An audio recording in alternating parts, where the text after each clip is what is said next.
Uma vez mais na vossa presença para este último episódio desta série sobre o catolicismo romano à luz da Sagrada Escritura e hoje, tal como prometido, portanto, nós iremos apresentar o último tema desta série de 12 temas que nós apresentamos. O tema que iremos apresentar tem a ver, portanto, com aquilo que é reconhecido e ensinado na Igreja Católica Romana como sendo a sucessão apostólica linear e pessoal na Igreja, não é? A crença de que tem havido uma sucessão ininterrupta de líderes na Igreja desde o apóstolo Pedro. Pois bem, iremos analisar um pouco mais em detalhe, digamos, à luz da Palavra de Deus, e vamos ver factos históricos também. Pois bem, fique connosco para mais esta reflexão. Esperemos que nos tenha acompanhado, portanto, nos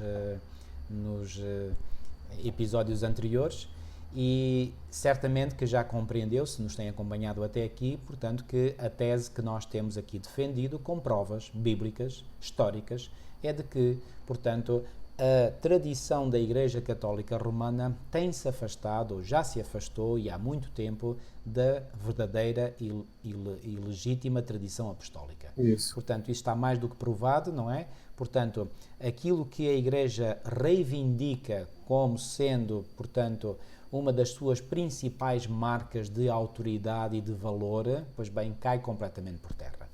É triste admitir isto porque nós, como cristãos, nós gostaríamos que todos nós que professamos ser cristãos estivéssemos unidos na mesma base, não é?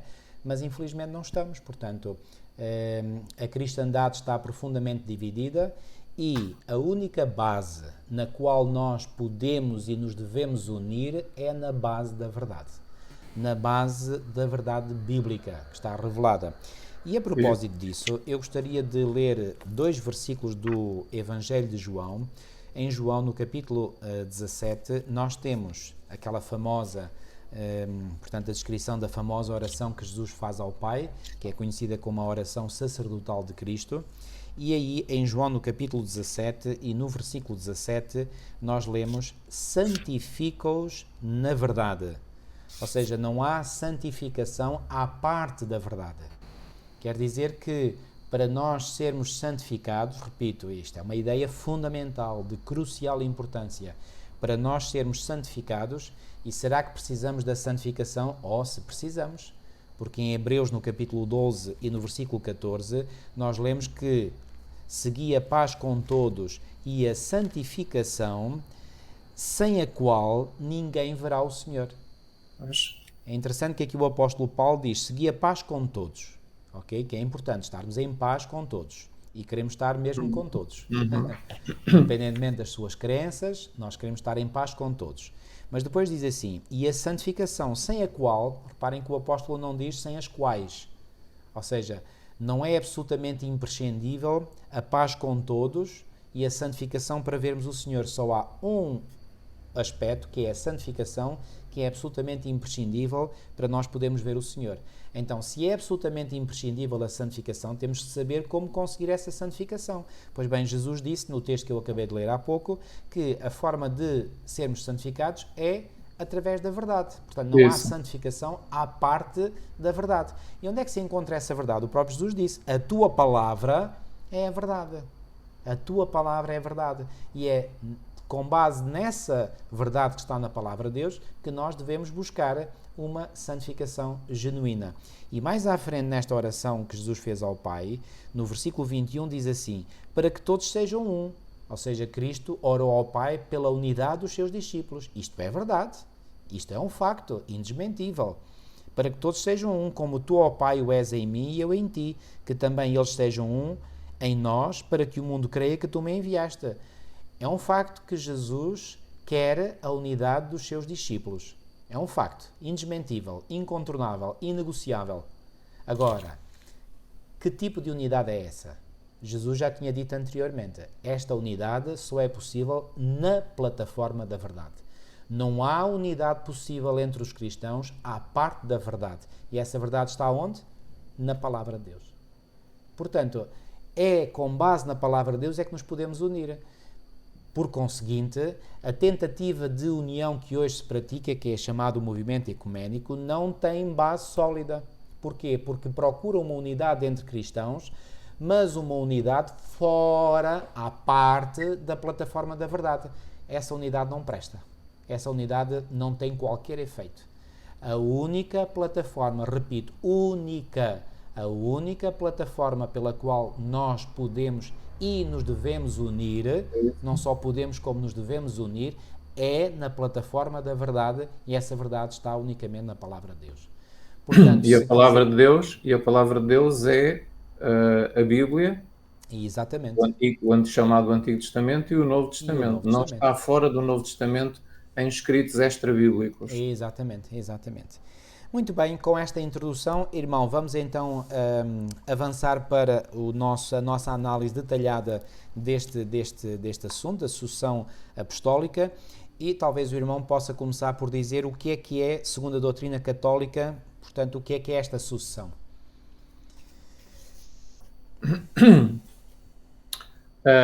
Segundo a doutrina católica, esta sucessão diz que, essencialmente, o primeiro bispo de Roma foi nomeado por um dos apóstolos e que depois esse bispo de Roma, nomeado pelos apóstolos, por sua vez, nomeou outro, e outro, e outro, e outro. Segundo a doutrina católica, o bispo de Roma é o legítimo sucessor do apóstolo Pedro, assumindo como tal, de direito, a suprema direção da Igreja Cristã.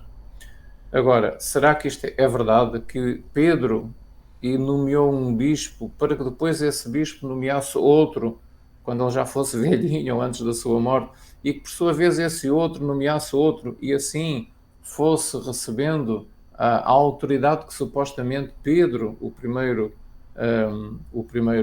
Papa, supostamente Pedro, portanto, foi dando autoridade assim sucessivamente àqueles que vieram depois dele, na igreja que ele fundou, que supostamente terá sido Roma, não é? Supostamente dizem que foi Roma, então será que isto foi mesmo assim? Será que Cristo disse aos apóstolos que eles depois tinham que nomear outros para receberem o poder que eles teriam, o poder que Pedro teria? Portanto, aqui estamos a falar de Pedro, não estamos a falar dos apóstolos todos. A questão da sucessão apostólica refere-se apenas a Pedro. E é isso que nós vamos estar, não se refere aos 12, segundo a doutrina católica romana, é apenas a Pedro. Então, e é o caso de Pedro que nós vamos aqui ver e que nós vamos estudar.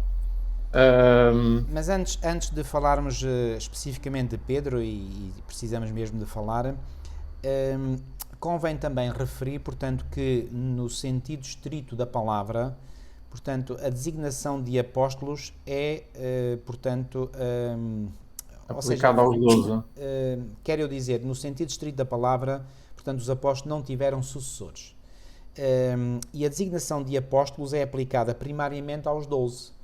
Ora, embora o grupo tenha sido depois desfalcado com a traição de Judas, conforme nós sabemos pelo relato dos Evangelhos, o total de 12 foi preenchido com a escolha de Matias. Encontramos isto no início do livro de Atos dos Apóstolos, que convivera com os restantes apóstolos, e conforme dizem Atos 1, 21 e 22, todo o tempo em que o Senhor Jesus entrou e saiu dentre nós, começando desde o batismo de João até ao dia em que dentre nós foi recebido em cima, e que com eles podia ser testemunha da sua ressurreição.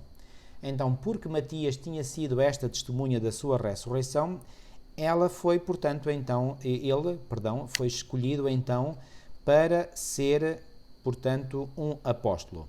Isso. E os apóstolos, portanto, eu posso ler o próprio texto bíblico, portanto, aliás, eu já tinha lido aqui partes, mas vou ler mais uma vez e na totalidade, portanto, em Atos, no capítulo 1, nós lemos o seguinte, portanto, Atos no capítulo 1 e nos versículos 21 e 22, diz assim: é necessário, pois, que dos varões que conviveram conosco todo o tempo em que o Senhor Jesus entrou e saiu entre nós, começando, versículo 22, começando desde o batismo de João, que era João Batista, até ao dia em que de entre nós foi recebido em cima, portanto estão a falar desde o batismo de João, ou seja, desde o batismo de Jesus, que foi feito por João, até ao dia em que de entre nós foi recebido em cima, ou seja, aqui é uma referência à ascensão de Jesus, um deles se faça connosco testemunha da sua ressurreição.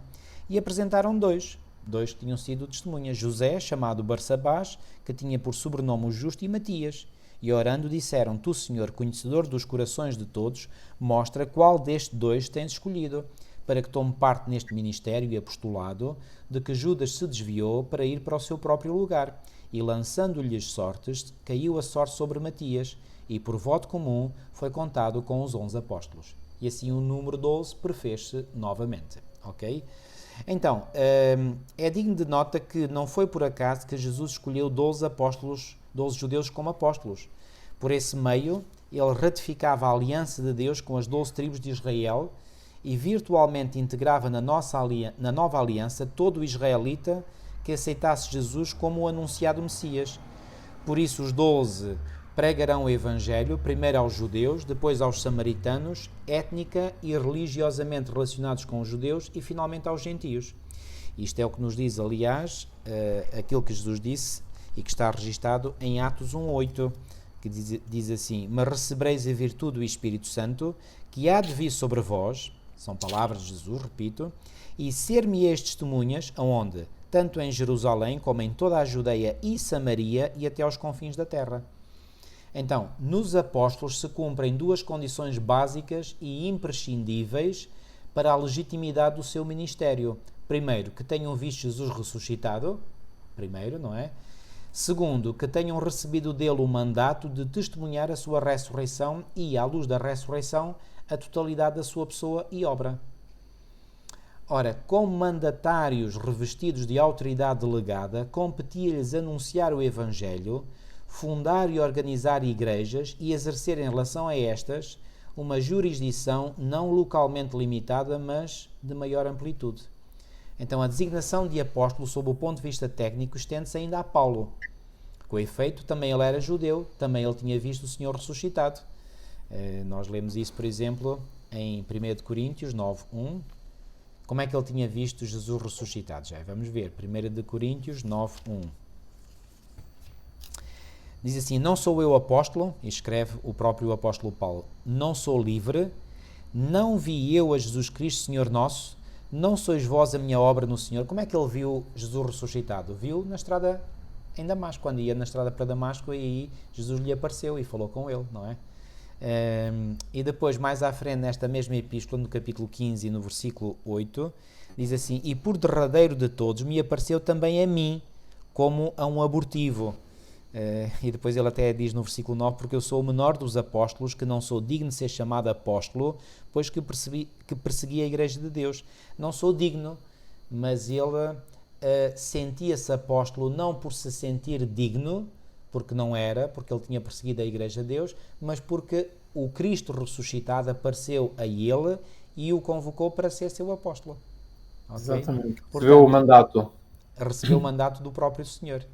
E, portanto, também ele tinha sido diretamente mandatado por Jesus para pregar o Evangelho. Isso. Na realidade, embora distintos, o apostolado dos 12 e o de Paulo estão unidos. Eles reconhecem-se mutuamente, ou seja, quer os apóstolos que foram discípulos de Cristo e andaram com ele reconheciam a validade do ministério de Paulo, quer Paulo, por sua vez, também reconhecia o ministério desses apóstolos, não é? Isso. Testemunhando assim a unidade da Igreja composta de judeus e gentios. Vemos, pois, que em sentido estrito, a função de apóstolo, pela própria natureza das suas características essenciais, terminou com a morte das últimas testemunhas de Cristo ressuscitado, por ele diretamente incumbidas de pregar o Evangelho e de assegurar unidade às igrejas nascidas desta pregação, por meio das suas cartas, visitas e cooperadores, como Timóteo e Tito, que falem e hajam em seu nome. Isto não quer dizer que, em sentido lato, a palavra apóstolo não se aplique também a pessoas inequivocamente chamadas e particularmente dotadas para anunciar o Evangelho e para criar e organizar novas igrejas, tanto na própria pátria como nos campos missionários. Vemos assim que na sua primeira viagem missionária, depois de ter fundado as igrejas de Derbe, Listra, Icónio e Antioquia da Pisídia, na Ásia Menor, o apóstolo Paulo não as deixou sem primeiro haver, por comum acordo, eleito anciãos em cada igreja. Isto está escrito em Atos 14:23. Já li uma parte, mas mais uma vez eu quero ler aqui o texto na sua inteireza. Portanto, Atos 14:23 diz assim: e havendo-lhes por comum consentimento eleito anciãos em cada igreja, orando com jejuns, os encomendaram ao Senhor em quem haviam crido. Isso. Então, o que é então o apóstolo? É aquela pessoa que é diretamente comissionada por Deus para a pregação do Evangelho e, obviamente, ao pregar o Evangelho, prega a pessoa e a obra do Senhor Jesus Cristo. E alguém também que viu o próprio Jesus Cristo ressuscitado. Exatamente, exatamente. Agora, portanto, isto foi o que aconteceu, portanto, na Igreja Primitiva. Isto assim de forma muito sumária. Mas aquilo que apresentámos já é suficiente para nos fazer compreender que, portanto, não houve aqui um apóstolo escolhido entre os outros que tivesse, digamos, uma distinção especial. Isso não existe. Isso simplesmente não existe. Portanto, aquilo que existe é um chamado a vários. Portanto, foram vários os apóstolos, foram 12, não é? Mas, depois da saída de Judas Iscariotes, que traiu Jesus, como sabemos, e acabou por se suicidar por enforcamento, não é? Os apóstolos sentiram a necessidade de repor o número 12. Então, fizeram duas propostas ao Senhor e foi o Senhor que, usando um método que eles apresentaram, portanto, escolheu Matias para perfazer o lugar deixado vago por Judas Iscariotes. Portanto, esta foi a realidade da Igreja e estes apóstolos fundaram igrejas, mas ao fundar as igrejas não as deixavam, digamos, não deixavam os membros entregues a si mesmo, não, eles formaram e criaram líderes para essas igrejas locais, líderes esses que são chamados na Bíblia de anciãos e que, digamos, no fundo, gozam das mesmas prerrogativas dos apóstolos, ok? Portanto, esta foi a realidade da igreja nascente, da igreja primitiva. Mas em determinado momento da trajetória isto mudou, é ou não é, irmão? É isso, portanto... Se entretanto quiser acrescentar algo àquilo que eu acabei de dizer, pode referir também. Não, está bom. Resta, portanto, aqui, já que falámos em anciãos, havia apenas então havia dois cargos que existiam nas igrejas no tempo dos apóstolos, era o de ancião e de diácono. A palavra ancião é o mesmo que a palavra presbítero e é o mesmo que a palavra bispo. Bispo, presbítero e ancião é a mesma coisa. Nós podemos ver, por exemplo, um exemplo disto em Atos no capítulo 20. Se nós abrirmos a Bíblia em Atos no capítulo 20 e no versículo 17, diz assim: de Mileto mandou, isto é Paulo, de Mileto Paulo mandou a Éfeso chamar os presbíteros da igreja. Algumas Bíblias dizem anciãos. É, a minha Bíblia aqui diz anciãos. E outras Bíblias dizem presbíteros. Porquê? Porque a palavra presbítero é uma palavra grega, aportuguesada, e esta palavra grega significa os mais velhos, portanto, os anciãos são os mais velhos. Então, as pessoas que tinham a responsabilidade da igreja local eram os mais velhos, e eram chamados os anciãos ou presbíteros. Mas nós vemos agora aqui, se nós abrirmos no versículo 20-28, que isto ainda é a conversa que Paulo faz com os anciãos apareceram em Mileto, Paulo conversa com eles, e a determinada altura desta conversa de Paulo com os anciãos ou com os presbíteros, no versículo 28, ele diz: atendei por vós e por todo o rebanho sobre o qual o Espírito Santo vos constituiu o quê? Diz anciãos? Não. Diz presbíteros? Não. Diz o quê? Bispos. Para pastoreardes a igreja de Deus, a qual ele comprou com o seu próprio sangue. Então, ele aqui, o versículo 17 diz que ele manda chamar os anciãos ou os presbíteros, e agora o apóstolo Paulo diz que o Espírito Santo os constituiu bispos. Então, qual é a diferença entre presbítero e bispo? A palavra bispo no grego é episcopos. O que é que isto quer dizer? A palavra episcopos no grego é supervisor. Então, a palavra bispo está traduzida em português por bispo, é no grego a palavra supervisor. O que é que isto quer dizer? Que os anciãos eram supervisores. Os presbíteros eram supervisores. A função que eles tinham era de supervisores, mas eram eles que dirigiam as igrejas locais. Exato. Mas volto a enfatizar aquilo que o irmão já disse, e muito bem. Portanto, entre o termo bispo, o termo presbítero e o termo ancião, não há qualquer diferença. Portanto, são termos absolutamente sinónimos. Exatamente. Um designa que eram pessoas velhas, mais velhas, eram pessoas mais idosas, tinham mais maturidade e mais experiência religiosa e de vida, e a palavra bispo, que é episcopos, significa supervisor, que era a função que eles tinham nas igrejas. Portanto, os mais velhos, que eram eleitos como supervisores, tinham essa função. Portanto, zelar pelo bem-estar espiritual das ovelhas, dos membros da igreja, e também zelar pela pureza da doutrina. Então, esta era a função. Então, haviam estes dois cargos. E os diáconos, que nós sabemos pela história, portanto, do início do livro Os diáconos de Atos 6, portanto, eram pessoas que se preocupavam mais com as necessidades físicas dos membros da igreja. Ao passo que os anciãos se preocupavam mais com as necessidades espirituais, podemos assim dizer em geral. Exatamente, os diáconos providenciavam as necessidades materiais e os anciãos, os presbíteros ou bispos, que eram a mesma coisa, providenciavam as necessidades espirituais da igreja. Então, daí que o apóstolo Paulo, por exemplo, quando fala, por exemplo, dos anciãos, diz que uma das características é que deveria saber ensinar, não é? Lá está, para providenciar as necessidades espirituais, não é? Exatamente. Já agora um outro exemplo para nós compreendermos que realmente na Bíblia, no Novo Testamento, é assim que as coisas eram entendidas pelos apóstolos enquanto eles estiveram vivos. Se nós abrirmos a Bíblia no livro de Tito, nós vamos encontrar no capítulo 1 e no versículo 6 e 7, Tito, capítulo 1 e o versículo 5, 6 e 7, eu vou ler. Por esta causa te deixei em Creta, para que pusesses em ordem as coisas restantes, bem como em cada cidade constituísses presbíteros, ou outras bíblias dizem anciãos, conforme te prescrevi. Alguém que, agora reparem as características dos anciãos ou destes presbíteros que deveriam liderar as igrejas locais. Alguém que seja irrepreensível, marido de uma só mulher, que tenha filhos crentes, que não sejam acusados de dissolução, que não sejam insubordinados, porque, agora vejam a conclusão, porque é indispensável, é necessário que o bispo seja irrepreensível, como dispenseiro de Deus, não arrogante, não irascível, não dado ao vinho, nem violento, nem cobiçoso, de torpe ganância. Antes hospitaleiro, diz o 8, amigo do bem, sóbrio, justo, piedoso, que tenha domínio de si. 9, apegado à palavra fiel, que é a segunda doutrina, de modo que tenha poder, assim para exortar pelo reto ensino, como para convencer os que contradizem. Então, temos aqui uma série de características daquilo que deveria existir num bispo, ou num presbítero, ou num ancião nas igrejas locais fundadas pelos apóstolos.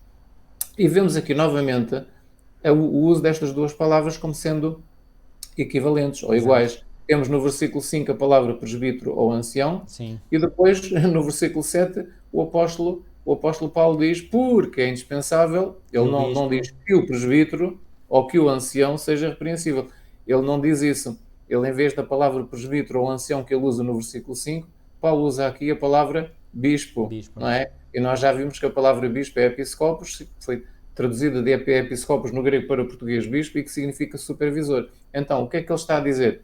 Os presbíteros, que deveriam ser constituídos em cada igreja, eram os supervisores espirituais das igrejas no tempo de Paulo. Então, havia, portanto, era assim que as igrejas funcionavam. Vemos aqui mais um exemplo em como a palavra presbítero é equivalente à palavra bispo.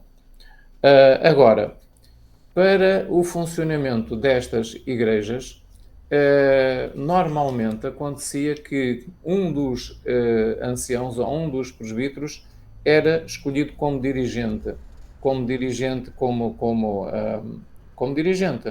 E isto utiliza-se o termo em língua latina primus inter pares, ou seja, o primeiro entre iguais.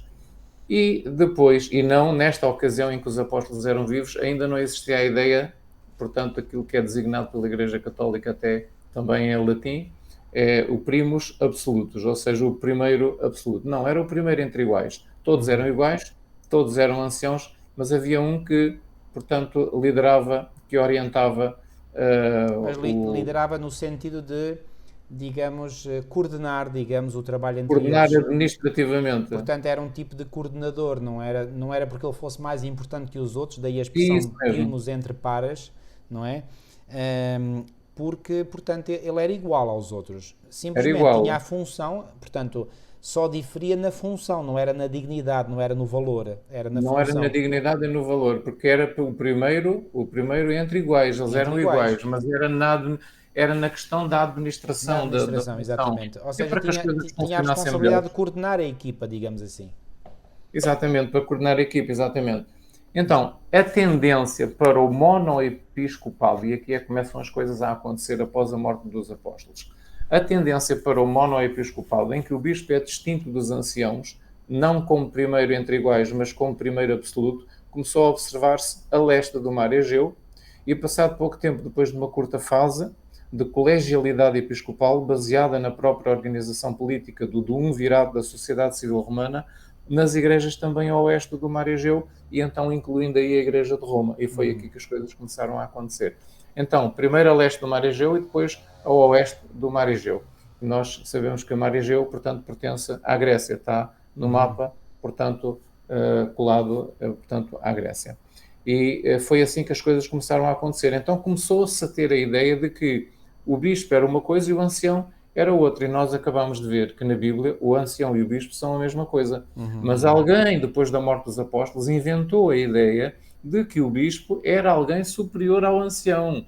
E isso não existia. Se os apóstolos fossem vivos nessa ocasião, imediatamente diriam: não, não, não, não, não, isso não pode ser assim. O ancião é o bispo, o ancião é o presbítero. Então as coisas começaram a acontecer. Agora, irmão, se me permite, eu quero agora aqui apresentar uma declaração que foi escrita por alguém que é muitíssimo reconhecido na Igreja Católica Romana, considerado, e já aqui dissemos que nós não gostamos de usar este termo, apenas o usamos porque este é o termo pelo qual são conhecidos uma série de escritores eclesiásticos, e o termo é pai da Igreja, ou padre da Igreja, e portanto esse teólogo, esse escritor eclesiástico que foi muito conhecido, é nada mais do que o conhecido, assim chamado, Santo Agostinho, ou Agostinho de Hipona. Hipona era o nome de uma cidade no norte de África.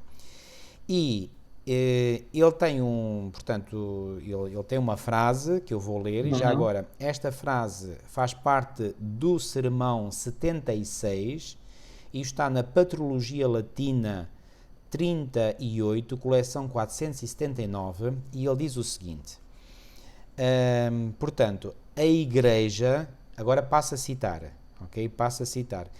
Já agora, antes de citar, só um pequeno comentário. Isto sobre a palavra Petros, portanto, que é a palavra grega para o nome Pedro. A verdade é que Petros não pode ser identificado com Petra, mas é apenas um apelido derivado deste vocábulo, foi posto em evidência no século V pelo célebre bispo de Hipona, Agostinho de Hipona. E agora cito, abre aspas, e vou citar o que disse Santo Agostinho. A Igreja foi fundada sobre a pedra com inicial maiúscula, da qual Pedro tomou o nome. A pedra não recebe, pois, o nome de Pedro, mas Pedro, da pedra. Assim como Cristo não recebe o nome de cristão, mas o cristão de Cristo. Este raciocínio de Santo Agostinho está perfeito. Está fantástico. muito bom. E agora repare o que ele continua a dizer.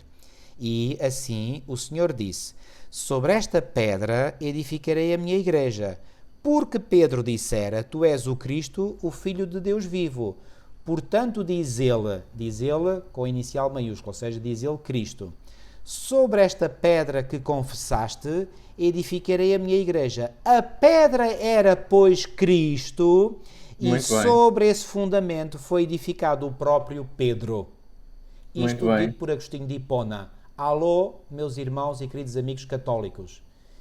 Agostinho de Hipona é alguém altamente reconhecido no seio da Igreja Católica Romana. Pois bem, este teólogo da Igreja, este padre da Igreja, disse algo que é exatamente o oposto daquilo que a Igreja Católica Romana hoje afirma. Isso mesmo. Dizendo que a Igreja foi fundada sobre Pedro. Agostinho de Hipona disse que a Igreja não foi fundada sobre Pedro, a Igreja foi fundada sobre Cristo. E esta é a posição protestante, esta é a posição bíblica, e esta posição bíblica foi assumida pelo vosso, enfim, deixe-me assim chamar, teólogo da Igreja, Isso. Agostinho de Teólogo. Hipona. E pai da Igreja. E ele próprio diz que a pedra é Cristo. ele próprio diz que a pedra é Cristo. Isto no quinto século.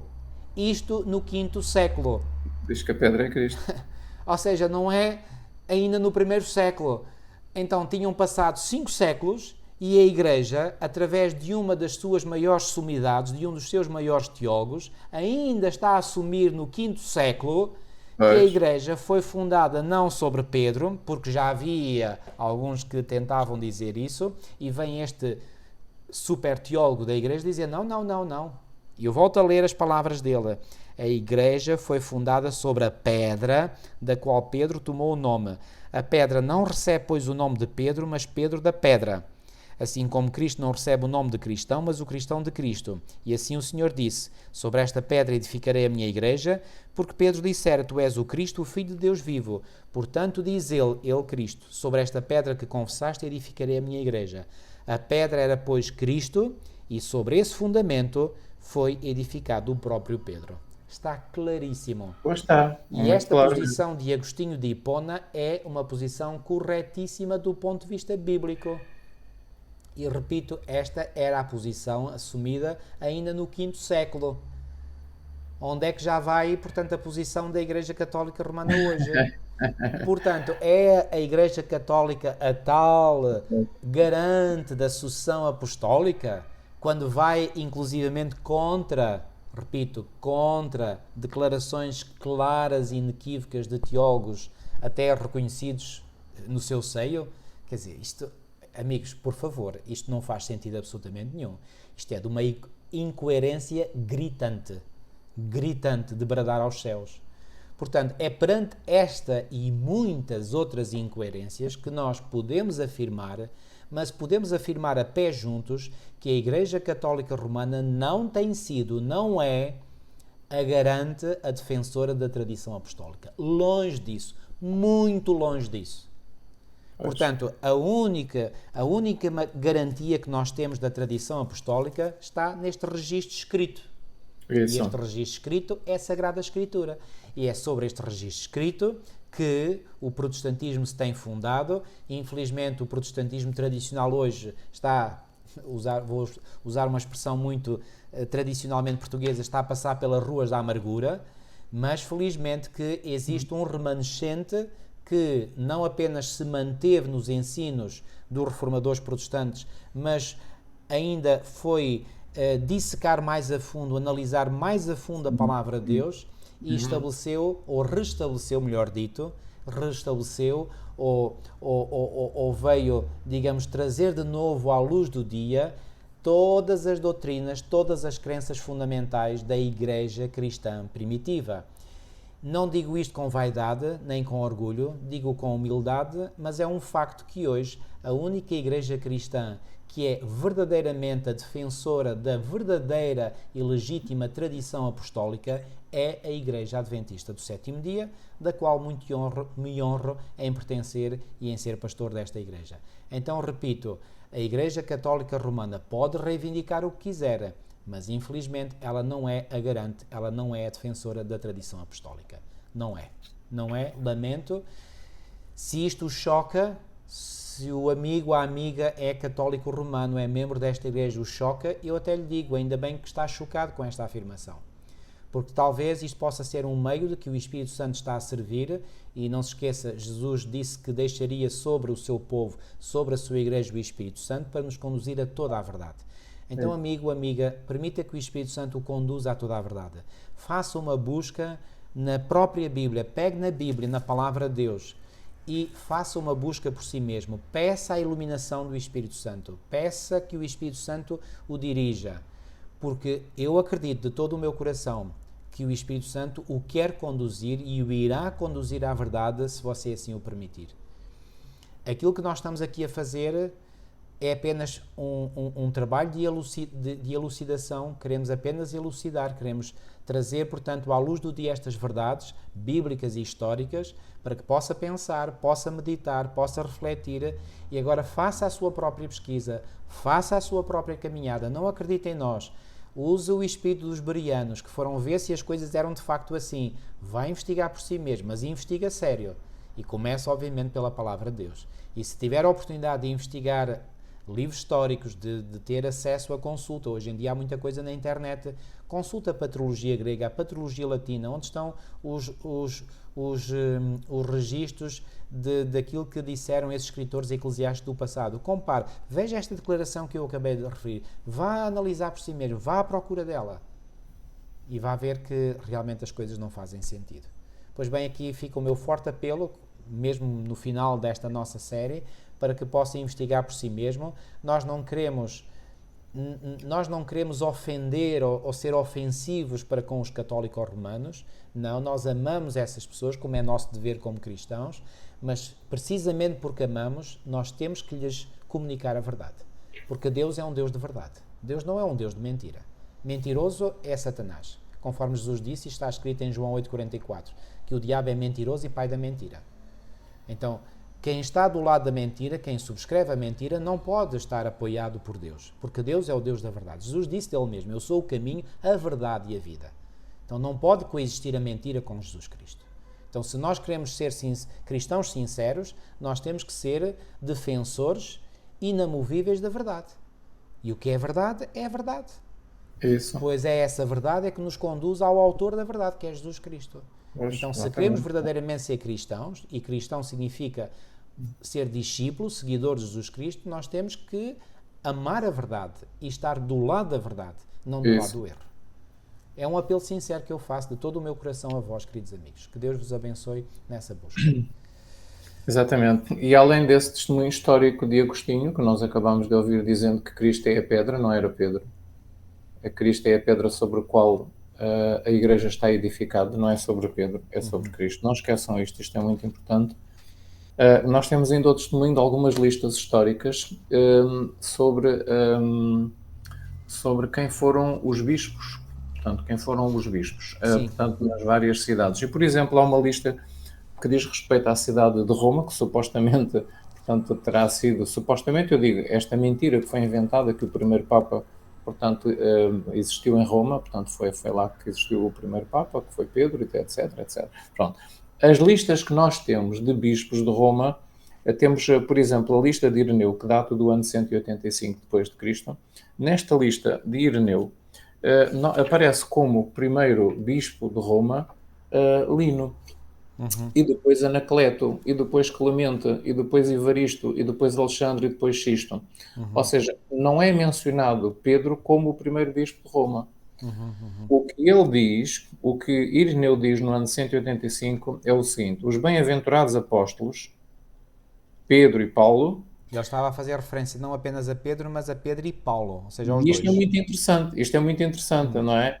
Ora, os bem-aventurados apóstolos Pedro e Paulo, tendo fundado e organizado a Igreja de Roma, confiaram às mãos de Lino o cargo do episcopado. Vejam, episcopado. Lembram-se, episcopado vem de episcopos, que significa supervisor, que é a palavra bispo, que é o mesmo que presbítero ou ancião. Então, o ancianato, o presbitério, digamos assim, foi confiado às mãos de Lino. Pedro e Paulo fundaram a Igreja de Roma e agora nomearam um ancião, tal como nós lemos, olha, tal como nós lemos aqui em Tito, capítulo 1, versículo 5, diz: por esta causa te deixei em Creta para que pusesses em ordem as coisas restantes, bem como em cada cidade constituísses presbíteros ou anciãos, conforme te prescrevi. Então, este hábito que os apóstolos tinham de nomear em cada cidade, em cada igreja, presbíteros, foi o que eles fizeram aqui em Roma. Então, Pedro e Paulo, diz Ireneu no ano 185, Pedro e Paulo, tendo fundado e organizado a Igreja de Roma,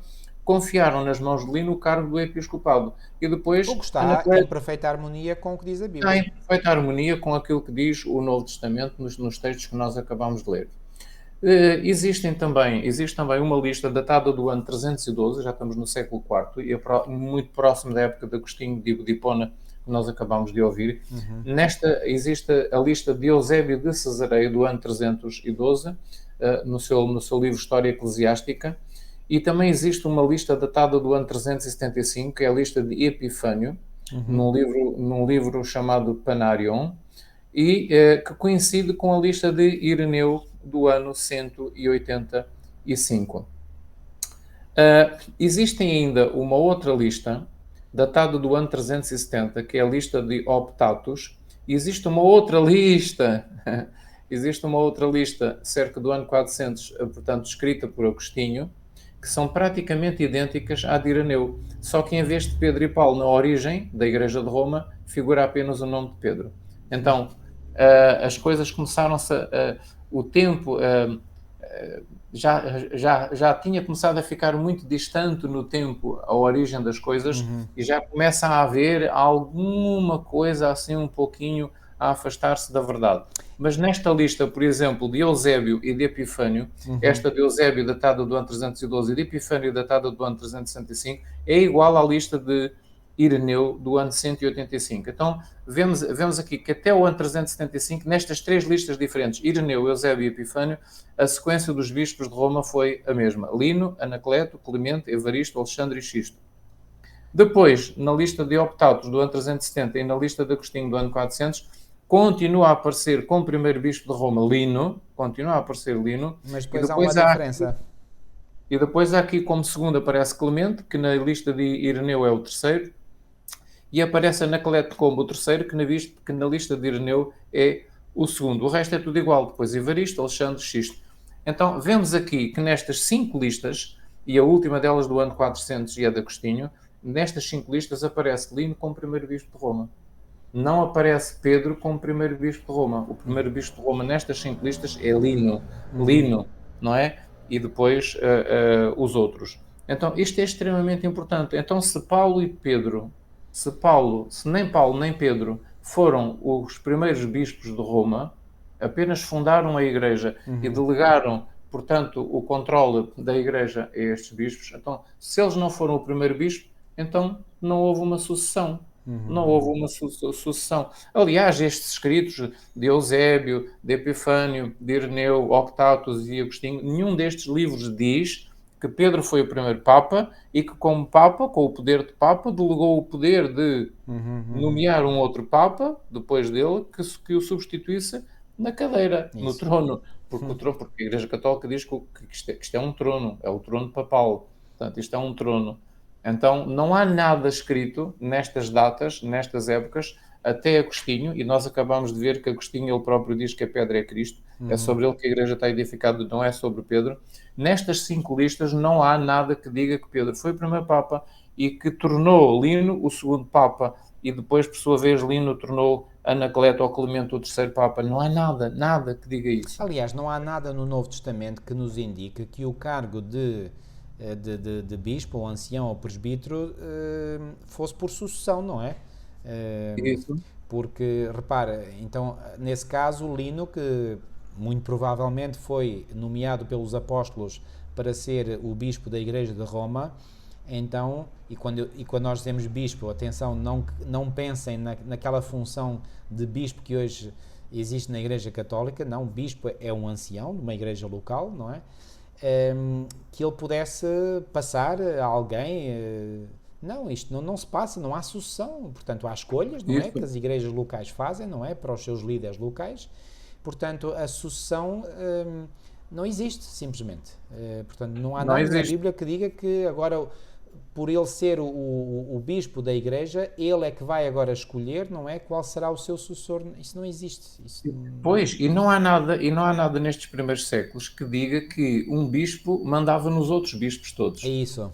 Não há nada que diga, na história da Igreja nestes primeiros séculos, não há nada na Bíblia e no Novo Testamento que diga que Pedro, como suposto bispo, mandava em todos os outros bispos. E que este Lino mandava em todos os outros bispos. Pois. E que Clemente e Anacleto mandavam nos outros bispos todos da cristandade. Não há nada. Ele tinha uma autoridade eclesiástica, Lino, lá na Igreja de Roma, mas era só na Igreja de Roma. Isso. Exatamente. Não era em mais nenhum outro sítio. Exatamente. Portanto, não, nestes primeiros séculos, até ao século IV, V, a 6, não há nada, ou já, no século VI já começa a aparecer alguma coisa, alguma tentativa para convencer a cristandade que realmente o bispo de Roma tinha um poder superior aos outros bispos da cristandade e que ele é que mandava nos outros bispos. Não foi assim. Não foi assim e nestes relatos não existe nada disso. A mais antiga lista A mais antiga referência a Pedro como sendo o primeiro bispo de Roma e não Lino, portanto, que nestas listas que nós vimos até é de Agostinho, ele diz que o primeiro bispo foi Lino. Isso. A mais antiga referência a Pedro como bispo, agora aqui começam as coisas já a mudar, não é? É no catálogo chamado Liberiano, que apresenta a lista dos bispos de Roma até Libério. Libério que, portanto, do ano 352 a 366. E que mais tarde foi incorporado, não é? No Liber Pontificalis, cuja mais antiga recensão parece datar do tempo de Félix IV, do ano 526 ao ano 530. A lista de sucessão dos bispos figura na seguinte ordem, aonde? Neste catálogo liberiano do quarto século, neste catálogo liberiano, que tem a lista dos bispos de Roma até Libério. Então a lista é assim: primeiro vem Pedro, em primeiro lugar, e depois vem Lino, depois vem Clemente, Cleto, Anacleto e Evaristo. Ora, aqui já notamos realmente uma tentativa de começar a colocar Pedro como o primeiro bispo para depois haver a tal sucessão apostólica, para depois se começar a dizer que os bispos a seguir tinham o mesmo poder que Pedro tinha, que era a pedra. E nós já vimos que Agostinho, aqui no século V, diz que a pedra não era Pedro, a pedra era Cristo. Portanto, mas já há aqui uma tentativa de começar a dizer que Pedro era a pedra e que Pedro foi o primeiro Papa, tinha autoridade, e os outros que vieram a seguir também foram Papas em Roma, etc, etc. Então, neste catálogo liberiano, não é Lino que aparece em primeiro lugar, como nas 5 listas anteriores que nós vimos. A de Ireneu, Eusébio, Epifânio, Octávio e Agostinho. Aparece Pedro em primeiro lugar. E então é que aparece Lino em segundo lugar. Pois. Estão a ver? Pronto. E o resto permanece mais ou menos inalterado. Segundo o catálogo liberiano, Pedro foi bispo de Roma. Agora reparem, aqui há uma incongruência, há aqui algo que não bate certo. Porque nestas tentativas de inventar coisas, depois as coisas não batem certo. A verdade vem sempre à superfície. De cima, exatamente. Ou como se costuma dizer também, portanto, quando se procura esconder a verdade fica sempre com o rabo de fora, passa a expressão, não é? Mas, ou seja, há sempre uma incoerência que fica à mostra. Eu creio que Deus intervém aqui também para mostrar, portanto, que Ele tem poder sobre o originador da mentira, não é? E quando o inimigo procura criar mentiras, portanto, há sempre, digamos, facetas da verdade que ficam à superfície, ficam destapadas para que quem for inteligente se aperceba disso. Pois, e qual é então a incongruência aqui no catálogo liberiano, que é do quarto século, do ano 352 ao ano 366, que é a data do último bispo que é mencionado neste catálogo, que foi Libério. Então... E já agora, esta lista do catálogo liberiano também não está em sintonia com as listas de Ireneu, Eusébio e Epifânio, e nem com a lista de Optatus e Agostinho. Pois. Porque, pronto, já não falando do facto de que eles colocam Pedro, portanto, Pedro em primeiro lugar, mas depois, aqui, bom, o Lino, portanto, é o mesmo. Depois, na lista eu vou ler pela ordem, portanto, primeira lista Ireneu, Eusébio e Epifânia, segunda Optatus e Agostinho, a terceira do catálogo liberiano.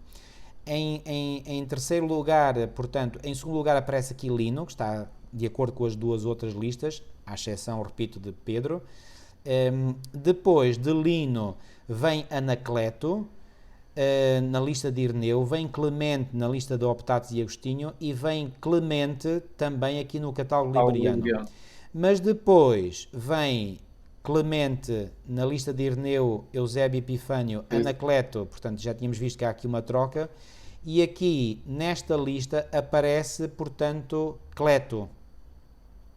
E depois aparece Evaristo, nas outras duas listas, aqui é igual, mas aqui não é Evaristo, aqui aparece Anacleto. E depois é que aparece Evaristo em sexto, quando nas outras aparece Alexandre. Ou seja, as listas não condizem umas com as outras. Já estão a começar a ser... Portanto, esta sucessão apostólica enferma logo com um grande problema, porque as listas destes sucessores, desta sucessão apostólica linear, portanto, elas não... Portanto, e se há, portanto, listas com alistagens diferentes, então isto não pode ser fidedigno. Portanto, exatamente. Isto é e, a claro. e a seguir há outra coisa. Segundo este catálogo liberiano, Pedro foi bispo de Roma 25 anos. 1 mês e 9 dias. E esteve em Roma no tempo de os imperadores Tibério, Calígula, Cláudio e Nero. Desde o consulado de Minúcius e de Longinos até ao de Nero e de Vero. ou seja, desde 30 até 55 depois de Cristo, segundo o catálogo liberiano. Sim. Por sua vez, o Liber Pontificalis, que foi buscar, portanto, parte dos elementos sobre os bispos de Roma ao tal catálogo liberiano, mas já com algumas mudanças. Por sua vez, o Liber Pontificalis, que é datado, portanto, Do tempo de século Félix IV. VI, exatamente. E Félix IV já é século VI, ou seja, já é Já é mais para a século frente. VI, exatamente. Apresenta dados incongruentes entre si.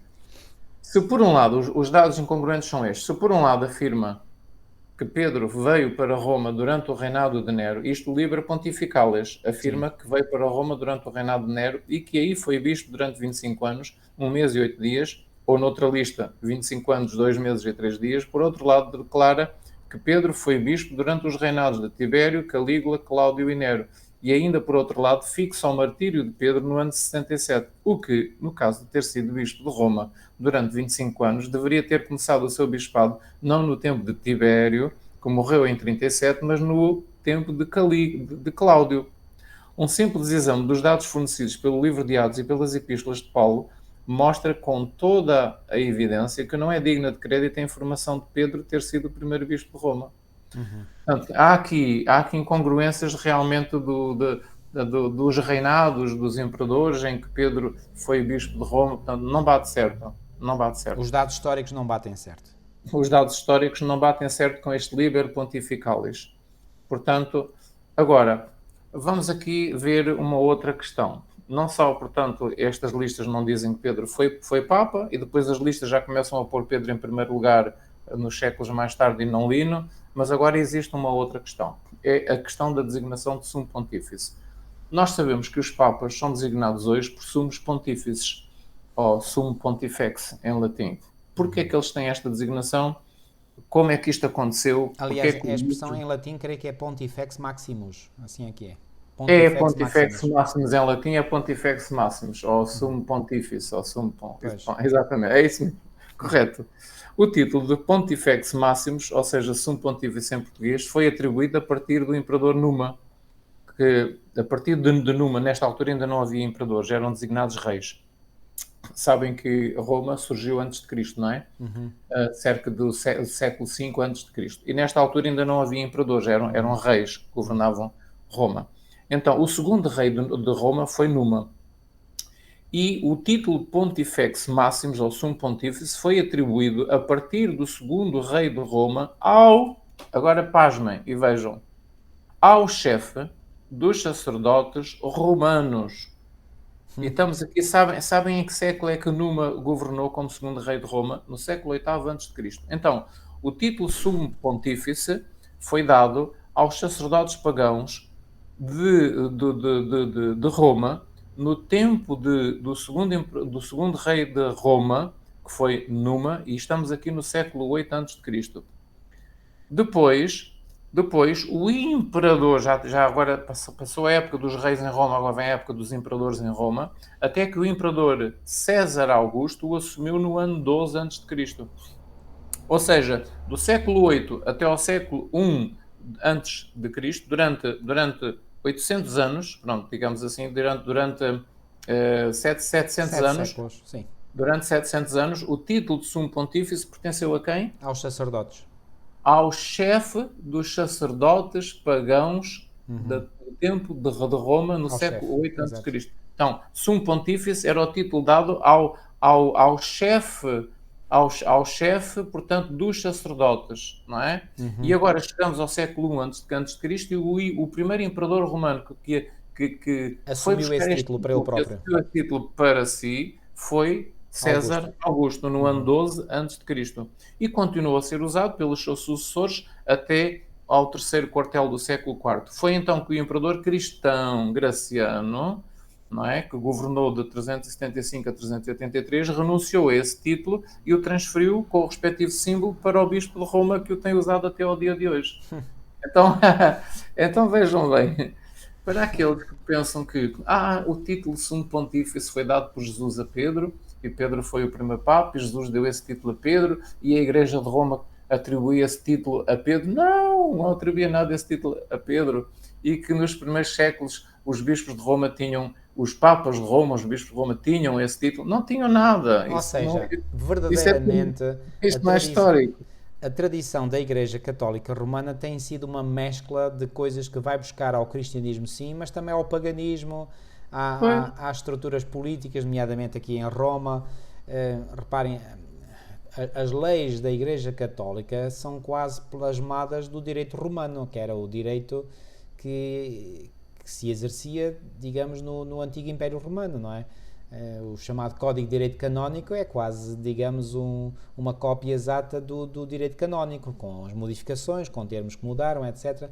O sistema hierárquico de Roma pagã é o sistema hierárquico que prevaleceu e prevalece até aos nossos dias na Igreja Católica Romana. Com o imperador no topo da pirâmide de governo, não é?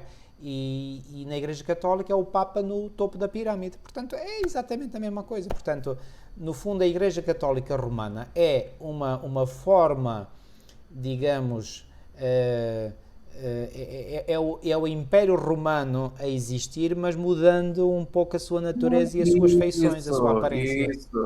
É Roma pagã a existir dentro do cristianismo. Exatamente, com a capa do cristianismo. Com a capa do cristianismo, Roma pagã transferiu-se para dentro do cristianismo. Exatamente, então, reparem que o título Sumo Pontífice, portanto, até ser usado pelo primeiro bispo de Roma no século IV, foi usado durante 1100 anos, não por cristãos, mas por sacerdotes. Pelo chefe dos sacerdotes pagãos e depois pelo por imperadores romanos. Pois. Sacerdotes pagãos e imperadores romanos usaram este título durante 1100 anos. E agora vem o bispo de Roma e assume esse título para si. E os cristãos, os fiéis da Igreja Católica, pensam que realmente é um título muito digno, que Jesus ou os primeiros apóstolos decidiram que Pedro devia ter aquele título, Sumo Pontífice, quando afinal é um título dado ao sumo sacerdote pagão. Portanto, não esqueçam, desde o século VIII até ao século I a.C., foi usado pelos chefes dos sacerdotes da religião pagã. E do século I até ao século IV foi usado pelos imperadores romanos, e a partir do século IV começou a ser usado então pelo bispo de Roma. E sabem porque é que o imperador Graciano, portanto, desistiu do título de Sumo Pontífice no século IV da nossa era? Porque ele achava que era indigno daquele título ser usado por um cristão. Então ele não quis o título, porque ele intitulava-se cristão, não é? O imperador Graciano, no século IV. Então ele transferiu para dar o poder e a autoridade ao bispo de Roma, ou seja, é como se dissesse ao mundo inteiro: este homem agora tem a mesma autoridade que o imperador de Roma tinha ou teve até à data. Agora o bispo de Roma tem a mesma autoridade. Todos lhe prestem vassalagem, homenagem e obediência. O que não deixa de ser uma incoerência do imperador Graciano, porque se ele achava que esse título não é digno de um cristão, então não deveria dar a alguém que também é supostamente cristão, mas a realidade é que não era cristão. No pleno sentido da palavra. Isto é uma curiosidade sobre o título de Sumo Pontífice, que nem toda a gente sabe, mas que é isto assim. E não só o título, o símbolo e as vestes. As vestes vieram também dos sacerdotes pagãos. Pois. Os sacerdotes pagãos usavam aquelas vestes, usavam aquelas coisas na cabeça e usavam aqueles símbolos todos nas suas vestes. Era assim, portanto, aqueles símbolos, vestes, chapéus, vêm dos sacerdotes pagãos. Não vem de Pedro, não vem de Paulo, não vem dos apóstolos, não vem do tempo. Pedro não andava vestido dessa forma, seguramente. Então, chegamos ao século XX. Chegamos ao século XX e a 11 de fevereiro de 1929 foi firmado o Tratado de Latrão entre a Itália e a Santa Sé. E este tratado consta de 27 artigos e 4 anexos. O artigo 1 diz assim: a religião católica, apostólica e romana é a única religião do Estado. E o artigo 26 diz: a Itália reconhece o Estado da Cidade do Vaticano sob a soberania do Sumo Pontífice. Este nome, que na altura era o Papa Pio XI, que governou de 1922 a 1939. Portanto, em 1929, o Estado italiano reconheceu o Estado da Cidade do Vaticano e reconheceu o Sumo Pontífice, o Papa, como o chefe máximo do Estado do Vaticano, o Estado da Cidade do Vaticano. Então, surge aqui, portanto, a soberania então, irmão, reconhecida pelos... À guisa de conclusão, e reparem, isto foram apenas pequenos dados, grandes dados históricos, não é? Que mostram, portanto, que é uma autêntica falácia, portanto, esta posição, portanto, reivindicada pelos Papas ao longo da história. Então, o que é que nós podemos concluir daquilo que nós vimos até agora?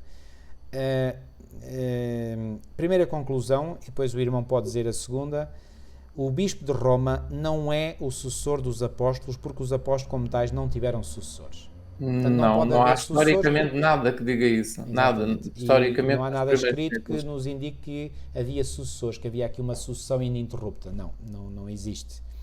Depois, outro aspecto, o irmão pode referir?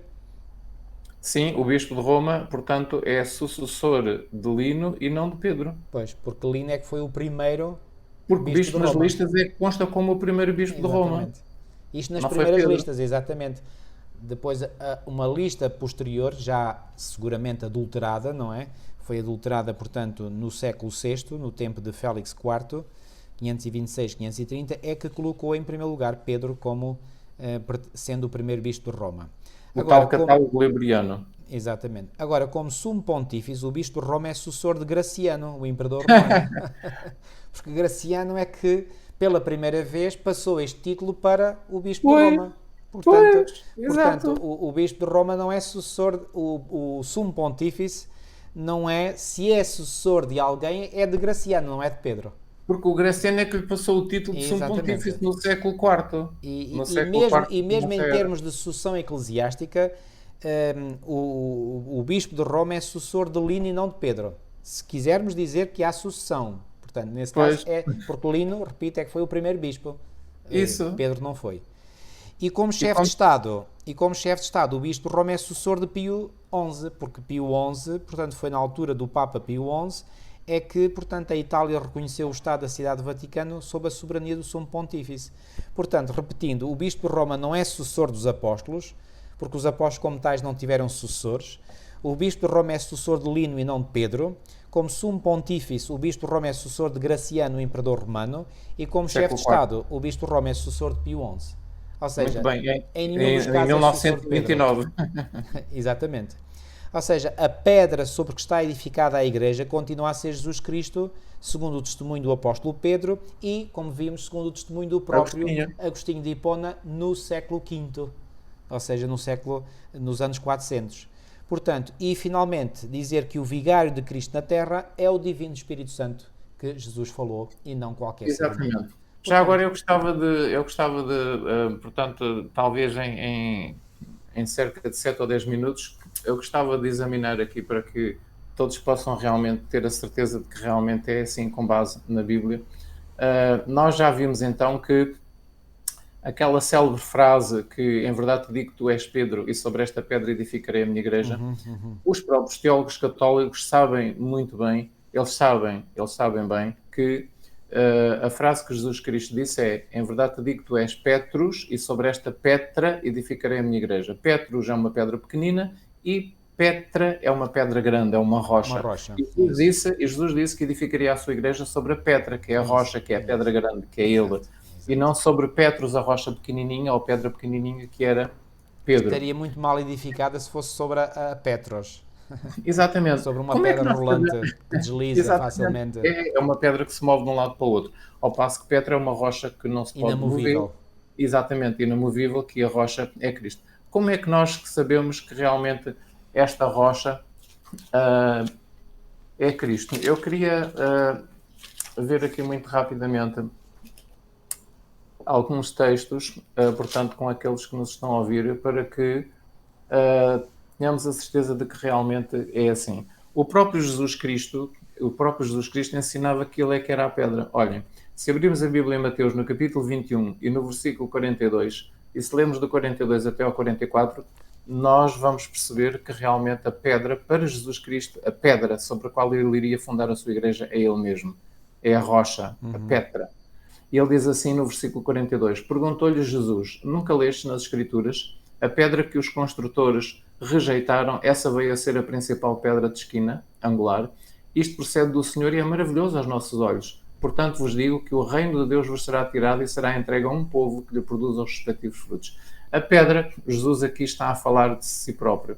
E o apóstolo Paulo, em 1 Coríntios, no capítulo 10, no versículo 4, ele diz que a pedra que acompanhava o povo de Israel no passado, nas suas andanças no deserto durante os 40 anos, que a pedra era Cristo. Isso. E ele diz que o povo bebia da pedra que os seguia, que os acompanhava, e a pedra era Cristo. E Paulo diz que a pedra é Cristo. E ele atribui aqui a palavra Petra, que é exatamente a mesma palavra que Cristo disse sobre esta Petra, que é a tal rocha grande, a tal pedra grande, edificarei a minha igreja. E o apóstolo Paulo, em 1 Coríntios, no capítulo 10, no versículo 4, ele usa exatamente a palavra Petra, que é a palavra que Jesus usou quando falou com Pedro. Paulo usa esta palavra, Petra, para dizer que a pedra é Cristo. Ele é bem claro aí, em 1 Coríntios, capítulo 10, versículo 4, e nos versículos anteriores e seguintes, nota-se que realmente Paulo estava convencido e ensinava isso nas igrejas, escreveu à igreja de Corinto a ensinar isso, não é? Que Petra era Cristo. E depois temos um outro texto, que é em Romanos, no capítulo 9 e no versículo 33, onde o apóstolo Paulo também diz que a pedra é Cristo, a pedra de escândalo é Cristo. E sabem que ele utiliza aqui a palavra Petra, que foi a palavra que Jesus utilizou na conversa com Pedro, sobre esta Petra, Jesus disse, sobre esta Petra que sou eu, edificarei a minha igreja. E Paulo usa aqui em Romanos, no capítulo 9, versículo 33, a palavra Petra. Portanto, para Paulo, não há dúvida que ele tinha a noção, tinha a consciência de que realmente Petra é Cristo, a pedra é Cristo. Exato. E não Pedro.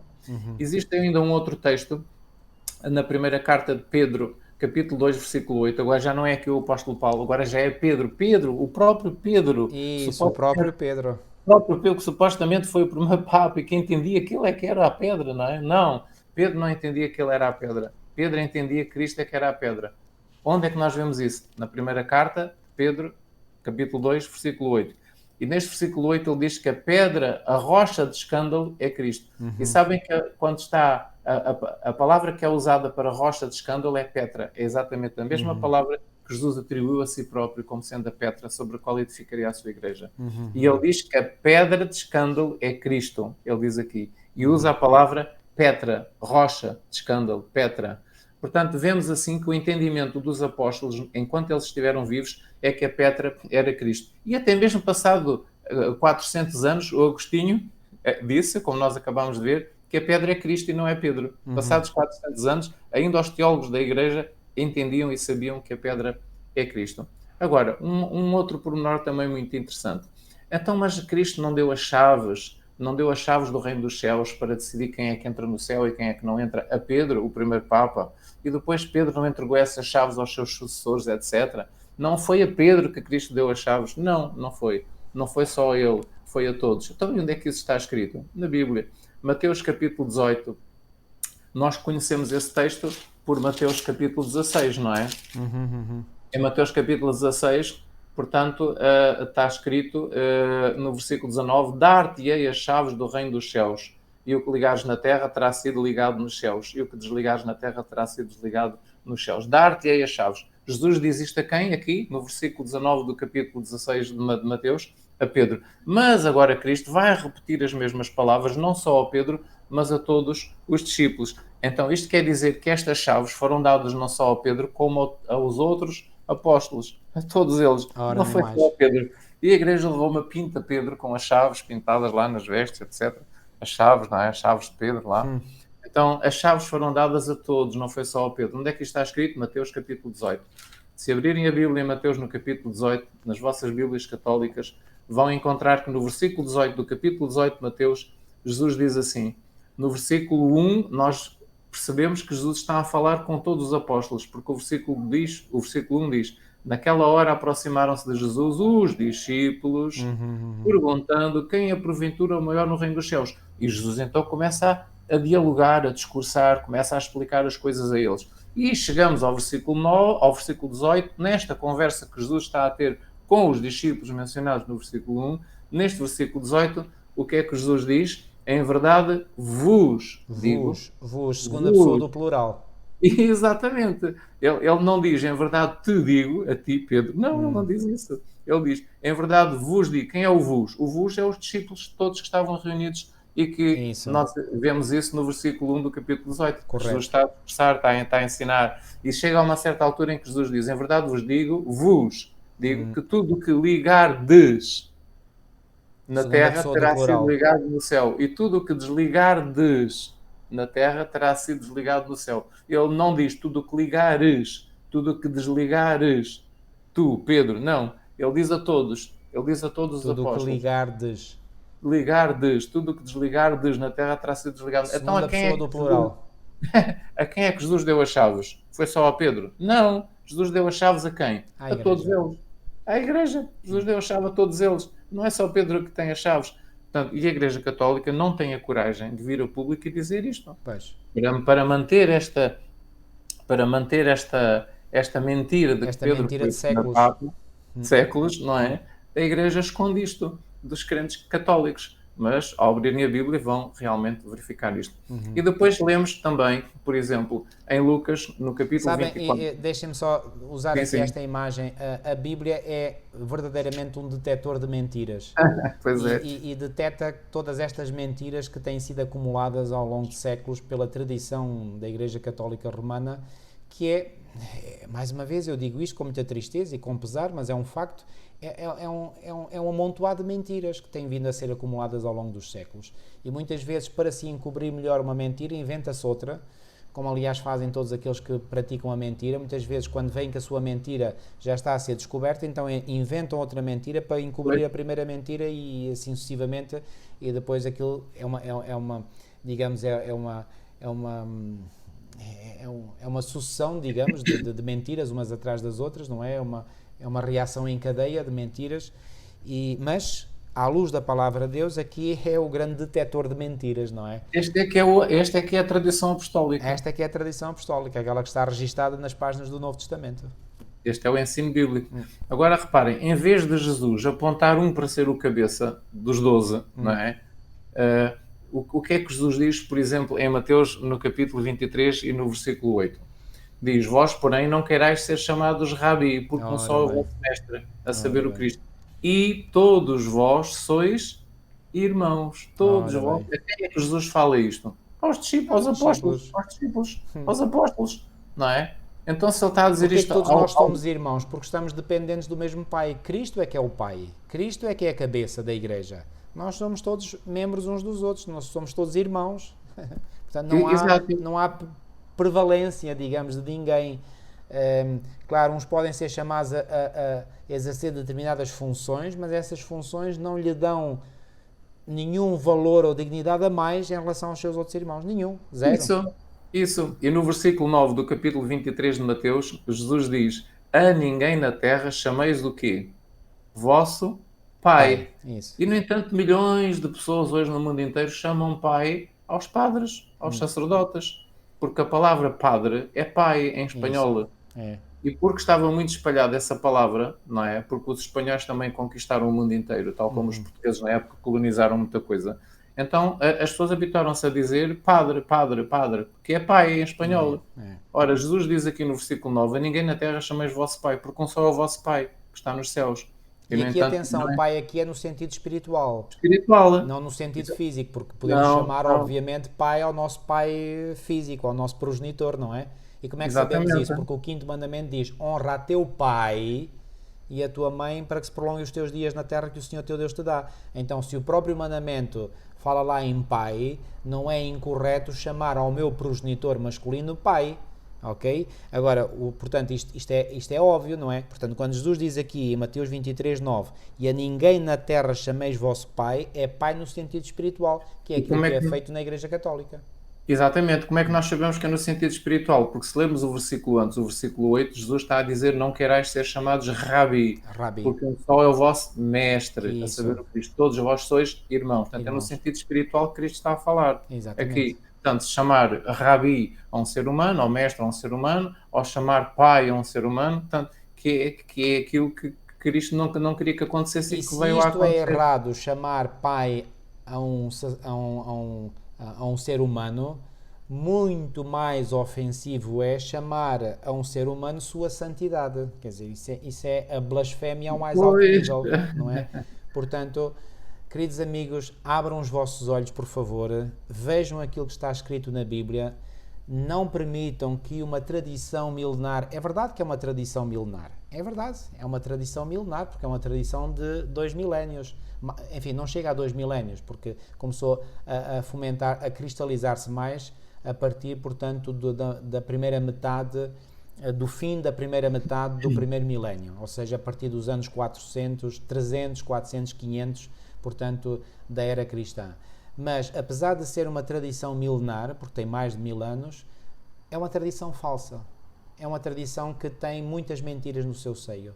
Então, amigos, a nossa recomendação é que realmente possam olhar para a verdadeira tradição apostólica, que é a palavra de Deus. É a Bíblia, exatamente. É a Já Bíblia. agora, não sei se sabem o que são as chaves. O que é que significa estas chaves? Parece um mistério tão grande que muitas pessoas pensam que realmente é a chave que abre o céu, e, portanto, quem tem a chave é que decide quem é que entra no céu e quem é que não entra. Não, estas chaves são simplesmente as palavras de Cristo. Isso. Estas chaves são as palavras de Cristo.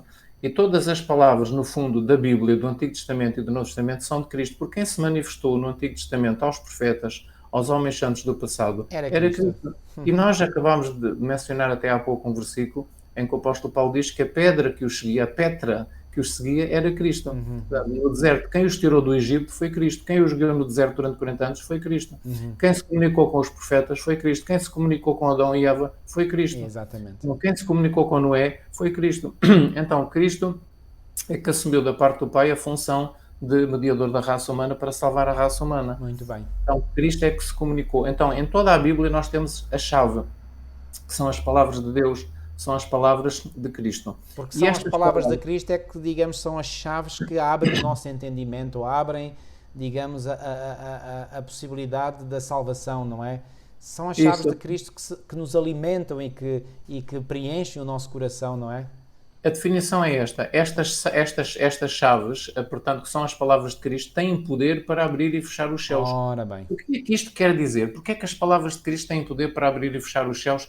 E porquê é que estas chaves das palavras de Cristo, ou da compreensão correta da Bíblia, a compreensão correta da doutrina, a compreensão correta do ensino apostólico, porquê é que isto foi dado aos apóstolos, para eles, portanto, espalharem isto pelas igrejas? Porque estas chaves, as palavras de Cristo, declaram as condições sobre as quais nós podemos ser recebidos no céu ou rejeitados no céu. Compreendem? As palavras de Deus, as palavras de Cristo, explicam como é que alguém pode entrar no céu. E explicam o que é que pode impedir de alguém entrar no céu. Isso mesmo. Então, isto é uma chave. Isso. E aqueles que ensinam a palavra de Deus, ensinam às pessoas, olha, tu só podes entrar no céu se fizeres isto. Isso. Mas se fizeres isto, tu não podes entrar no céu, porque Deus disse que não podes entrar. Isso.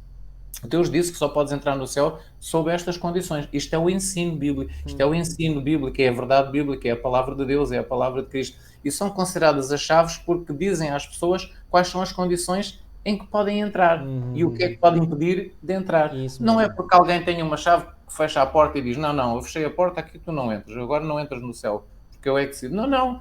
As chaves é as palavras de Cristo, da verdade, que dizem as condições sob as quais os homens podem entrar na vida eterna. Isto é a chave. E são essas palavras que têm que ser minuciosamente ensinadas, corretamente ensinadas, ou seja, a verdadeira tradição cristã, a verdadeira tradição apostólica. Essa tradição, repito, não quero mais repetir, está na palavra de Deus. Exatamente, no Novo Testamento, na Bíblia. Que tem sido posta de parte e queimada ao longo dos séculos pela Igreja reinante, pela Igreja, portanto, que tem detido o poder durante... Tem detido o poder, diz bem, e tem sido essa detenção do poder é que tem feito com que a Igreja domine com mão de ferro e elimine do seu caminho todos aqueles que obviamente se opõem a ela ou que denunciam os seus falsos ensinos. E é isso que tem acontecido. E se essa tradição não tem sido mais exposta, tem sido porque tem havido uma luta cruel contra aqueles que têm ousado, portanto, denunciar estas mentiras, este conjunto de falsidades que têm sido encobertas sob o manto de uma tradição imaculada, de uma tradição contínua. Não, infelizmente não é esse o caso. Olhem, a tradição apostólica, a verdadeira tradição apostólica, se abrirem a vossa Bíblia no livro de Efésios, no capítulo 1 e no versículo 22, vão encontrar que lá está escrito que Deus sujeitou todas as coisas a seus pés, aos pés de Cristo, e sobre todas as coisas o constituiu como cabeça Isso. da Igreja. Isso. Quem é a cabeça da Igreja? Não é Pedro, não é o Papa. A cabeça da Igreja é Cristo, diz Efésios capítulo 1, versículo 22. Não é? Portanto, isto é extremamente importante. E agora uma outra... um outro versículo que nos mostra a verdadeira tradição apostólica está no livro de Gálatas. Paulo escreveu o livro de Gálatas à igreja na Galácia. E no capítulo 2, no versículo 9, que nós vemos, já agora eu vou abrir aqui. Gálatas, no capítulo 2, no versículo 9.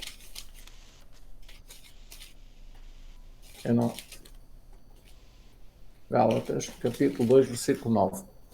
E é interessante que Paulo está aqui a descrever um pouco da sua história e diz assim: e quando conheceram a graça que me foi dada, Tiago, Pedro e João, que eram reputados colunas, me estenderam a mim e a Barnabé a destra da comunhão, a fim de que nós fôssemos para os gentios e eles para a circuncisão. É interessante aqui, nós já tinha decorrido uns anos, que nós estamos aqui cerca de 20 e tal anos, a seguir a ascensão de Cristo ao céu. E vemos aqui que a Igreja Apostólica não reconhecia Pedro como sendo a coluna principal da Igreja. Estão a ver? Aqui é dito que é mencionado Tiago... o nome dele, mas é também mencionado o nome de dois outros apóstolos, nomeadamente Tiago e João. Isso. Quem é que era reputado colunas? Quem é que eram reputados colunas na igreja? Aqui a minha versão diz que eram considerados como as colunas. Então as colunas da igreja primitiva, a haver, portanto, eram 3 e não apenas uma. Exatamente, isso mesmo. Portanto, era Tiago, era Pedro e era João. Que não era só Pedro. Então, mas Pedro não era a pedra? Não é ele que tinha as chaves? Não. É Tiago, Pedro e João que eram considerados as colunas da igreja, afinal eram 3. E reparem, quando diz que eram considerados, era o valor que a igreja em geral, os membros em geral, atribuíam a estes apóstolos. E porquê que os consideravam colunas? Porque eram certamente muito ativos e eram extremamente dedicados no ensino da doutrina correta e, portanto, eram apreciados, honrados e bem pela igreja, que reconhecia que eles eram testemunhas íntegras da verdadeira fé que Cristo tinha deixado ou que tinha ensinado, não é? Portanto, exatamente. Não há aqui nenhum reconhecimento extra, quer dizer, ou seja, há um reconhecimento, mas esse reconhecimento não é sinónimo de posição, ou seja, isto não faz com que eles estivessem numa posição superior aos tantos irmãos que constituem a igreja. É como alguém que se distingue pelo seu ensino, não é? Que ensina e as pessoas começam a ouvir essa pessoa, gostam do ensino dela, é claro, é coerente, é lúcido, está de acordo com a Bíblia, e então apreciam essa pessoa. Será que essa pessoa é mais importante do que qualquer outra pessoa aos olhos de Deus? Não, claro que não. Exato. Teria sido aqui uma excelente oportunidade. Teria sido uma excelente oportunidade para, se realmente Pedro era a cabeça da igreja e a pedra sobre a qual a igreja estava edificada, o versículo deveria dizer assim: e quando conheceram a graça que me foi dada, Pedro, que era a coluna da igreja, estendeu-me a mim e a Barnabé a destra da comunhão. Ou então dizer Pedro, que é a pedra sobre a qual a igreja está edificada. Não diz isso. Exato. Apenas reconhece que são 3. E se nós continuarmos, por exemplo, a examinar no livro de Atos, que é o livro da história da igreja cristã, enquanto os apóstolos ainda estavam vivos, no livro de Atos, por exemplo, no capítulo 8 e no versículo 14, nós vemos, Atos 8 no versículo 14, quem é que enviou, portanto, já agora vamos exato. ver. Já agora, o irmão pode ler, por favor. Sim. Os apóstolos, pois, que estavam em Jerusalém, ouvindo que Samaria recebera a palavra de Deus, enviaram para lá Pedro e João. Ora, se os apóstolos enviaram Pedro, quem é que tinha autoridade sobre quem? Não era Pedro que deveria supostamente ter autoridade sobre os apóstolos, mas aqui os apóstolos têm autoridade sobre Pedro. Portanto, isso! Portanto, mostra... Era uma autoridade partilhada, era algo feito em comum acordo, portanto, era algo consentido, ou seja, não havia uma autoridade absoluta, portanto, Pedro não ocupava essa posição, isso não existe, é estranho à igreja cristã primitiva, portanto, não existe simplesmente. Exatamente. Enfim, Portanto, vemos aqui que a Igreja é quem enviou Pedro, não foi Pedro quem enviou João para ir para lá como o Papa, não é? Como o Papa Exatamente. não enviou João, foi a Igreja, os apóstolos é quem enviaram. Ainda por cima enviaram Pedro, ou seja, Pedro estava sujeito às ordens dos apóstolos, não é? Exatamente. Exatamente. Enfim, Exatamente. Agora, se avança...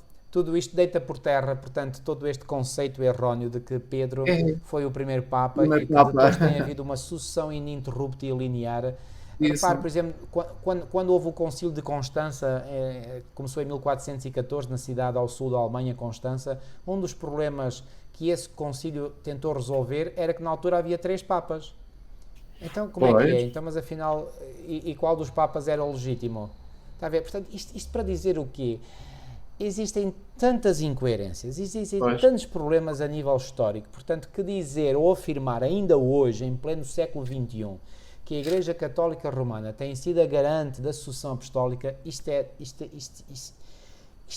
uma fake news do tamanho do mundo, não é? Portanto, isto é totalmente falso, não tem nenhuma validade, nada, cai completamente por terra perante aquilo que a Bíblia ensina, os factos históricos e, portanto, amigos, estas são as realidades.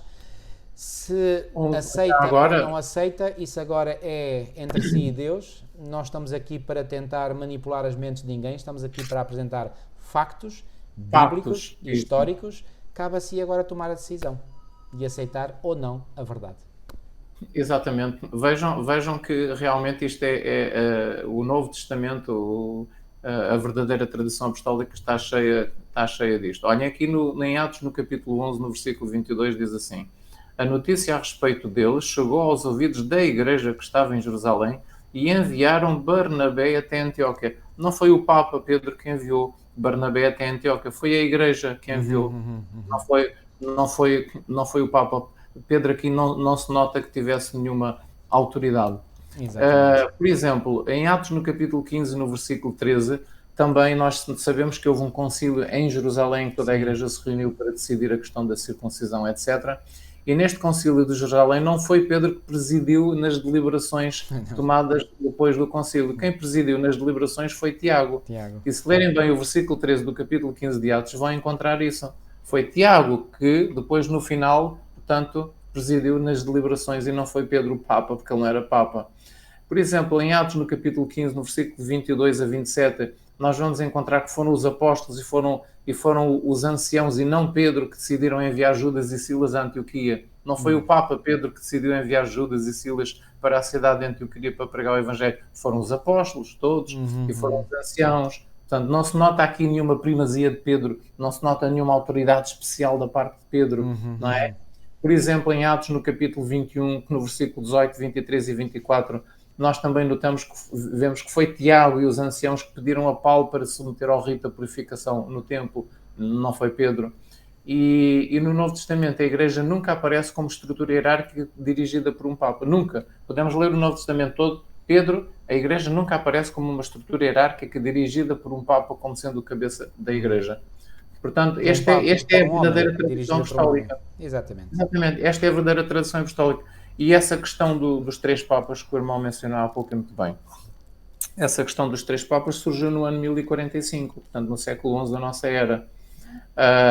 Havia o Papa Benedito IX, havia o Papa Silvestre II e depois o Benedito IX vendeu a troco de dinheiro o trono papal, que aquilo era um trono, era mesmo um trono. E vendeu o seu trono a Gregório VI. Portanto, Gregório VI tornou-se... Ou seja, o que é que se nota aqui? Nota-se claramente que há aqui, portanto, um sentimento muito humano, o sentimento de querer reconhecimento, de querer poder, Sim. de querer autoridade, não é? E este não é o Espírito de Cristo. Este é o Espírito, aliás, do Anticristo. Porque Satanás, Lúcifer, quando se rebelou no céu contra Deus, contra as leis de Deus e contra o governo de Deus, ele é que queria a preeminência. E, portanto, todos aqueles que querem preeminência fora ou dentro da Igreja não estão animados, garantidamente, pelo Espírito de Cristo. Portanto, querer colocar homens em posições que Deus nunca intentou para eles, isto, portanto, mostra, portanto, este desejo que muitos têm de querer poder, de querer autoridade, de querer mandar nos outros. Isso não pode existir na Igreja de Cristo. E, infelizmente, este Espírito entrou dentro da Igreja cristã e deu o que deu. Portanto, trouxe apostasia para a Igreja, da qual o Senhor nunca deixou de ter a mão sobre os verdadeiros crentes, que esse é que constituíram a Igreja, e nós vemos, por exemplo, no último livro da Bíblia, no livro do Apocalipse, no capítulo 12, que a verdadeira Igreja era aquela que Deus providenciou um lugar de refúgio no deserto, e aqui deserto é um termo no sentido simbólico, não é um deserto literal, como o deserto do Saara. Perseguição. Portanto, e colocou lá a sua Igreja, o seu povo, livrando da perseguição. Quem é que perseguia a quem? Pois bem, era a Igreja oficial que perseguia grupos de cristãos que ela denominava de hereges, herege entre aspas, não a Igreja oficial dos Papas. Herege era a Igreja que perseguia. A Igreja Católica Romana que era a Igreja herege. E continua a ser. A maior heresia que alguma vez existiu na história do cristianismo foi a criação da Igreja Católica Apostólica Romana. Digamos, apostólica, que não deveria ter esse nome, porque não é apostólica como nós acabamos de ver. Esta é a realidade, é dura esta realidade,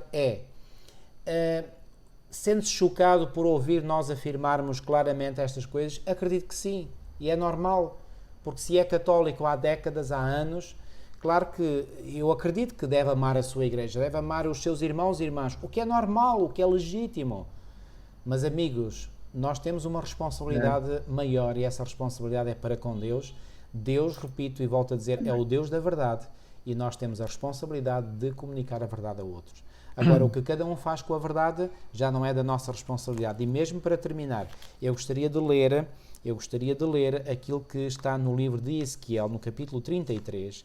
É algo muito solene e que é algo que o Senhor deu como responsabilidade a todos nós, somos membros da sua Igreja, e essa responsabilidade é esta, portanto, Ezequiel capítulo 33, versículos 7 a 9.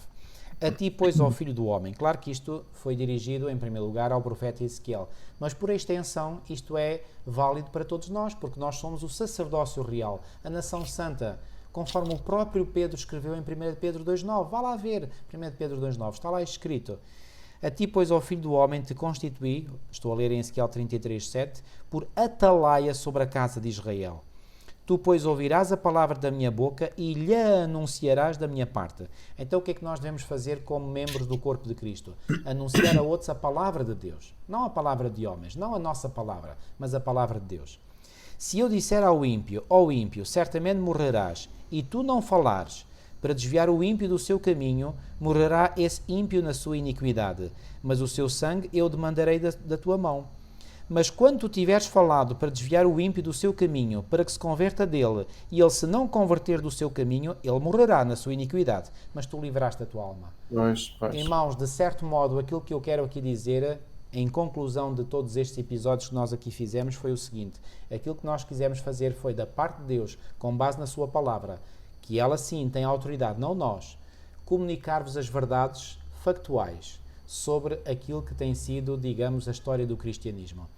Se o amigo, se a amiga quer aceitar isto, quer aceitar o desafio de fazer a sua própria pesquisa para ver se as coisas são de facto assim, louvado seja Deus. Eu acredito que se esse é o seu desejo no seu coração, é porque o Espírito Santo está a colocar esse desejo no seu coração.